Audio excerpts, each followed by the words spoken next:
You ask Tiger to solve. This deals with linear equations with one unknown. The final result is c equals 123/62.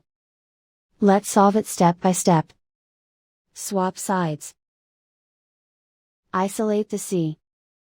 Multiply both sides by inverse fraction 3/31.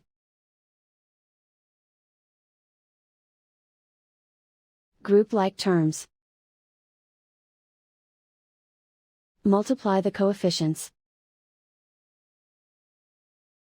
Simplify the fraction. Multiply the fractions.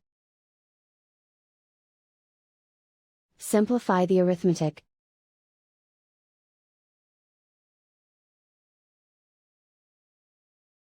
And so the final result is c equals 123/62.